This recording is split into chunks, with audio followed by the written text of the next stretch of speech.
Mastering the monster of more. We live in a world of more. The dominant mindset, at least for most Westerners I've encountered, is one of being more efficient, acquiring more stuff, accomplishing more goals, all the while lamenting that we don't have more time to do more. All of this, ironically, seems to be exacerbated during the holiday season.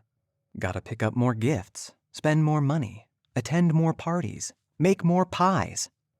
Instead of winding down at the end of the year to reflect on all that we've done up to that point, we tend to gear up for one final push to see how much more we can squeeze in before the calendar flips to January.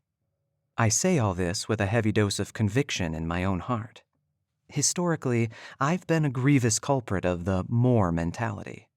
There's so much I want to do in life, and time is neither limitless nor guaranteed, right? We hear so many messages telling us not to waste our time, our lives. Be productive, accomplish much, have something to show for all your hard work when the end comes. I'm not saying productivity or setting and accomplishing goals are intrinsically bad. They're not. They are good habits to practice, in moderation. The point I'm trying to make here is a simple one. It's one you've undoubtedly heard many times. My saying it won't be novel. It won't come as a shocking revelation. Probably. The best way I've found to master the monster of more is to rest. Take a break. Give yourself a Sabbath regularly. Make it a priority to take a longer sabbatical once in a while. Self-care is so incredibly important for leading a holistically healthy life. I know it feels so counterproductive to the messages we receive when we look to the world around us and compare ourselves to others. Let's be honest, though. The lives we're comparing our own to, especially on social media, are heavily curated.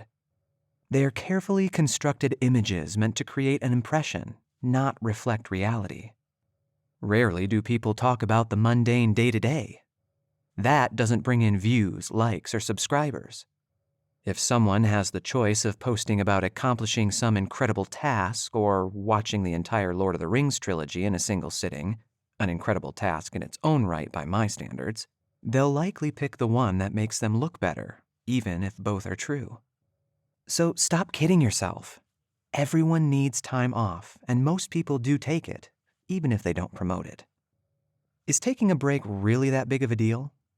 I don't know. Does the risk of burnout sound like one you want to take? Even the things we love most in life can become tedious, burdensome, or downright unpleasant if we don't allow ourselves moments of respite to break up the monotony. I love that I get to be a part of the voiceover community. I love that I get paid to run my mouth. I love that I have the privilege of helping others tell their amazing stories. The past year has been one of exciting discovery as I've explored the wide and wonderful world of VO. There is always more in this industry. More auditions to submit, more coaches to work with, more clients to network with, more seminars to take, more conferences to partake in, more subscriptions to take advantage of, more equipment to test out, more software to dabble with, more. I've been learning and growing to the point of being overwhelmed and overcome by the more monster. During my recent trip back to the U.S. for my sister's wedding, I was unable to bring my recording equipment, so I essentially took 2 weeks off from most things VO related. Sure, there were still things I could have done to connect with new potential clients or market myself. I likely missed out on some opportunities.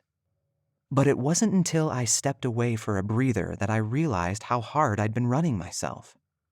I was keeping so busy that I didn't realize there were aspects of a job I love that I was coming to resent and dread.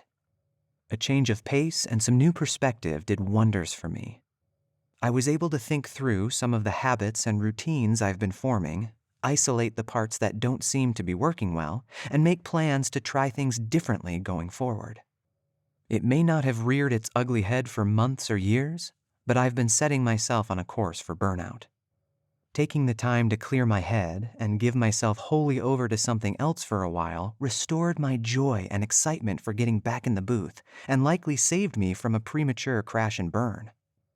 Running ourselves ragged will only ever guarantee us being run ragged. Perhaps it will yield impressive results for a while, but no one can sustain that pace of life for long. Take a break, friends. Schedule margin into your life and prioritize it. Protect it. Listen to your body and your mind. If you're feeling more stressed or weary or self-critical than usual, don't push yourself to reach for more. Give yourself permission to be a human being and take some time to care for you. Not only will you feel better and have the energy to continue accomplishing your goals when you get back to it, but your family, your friends, your business, and so much more will benefit from you being at your best as well. Until next time, friends, keep telling stories, and may they include seemingly mundane stories of rest and rejuvenation from time to time.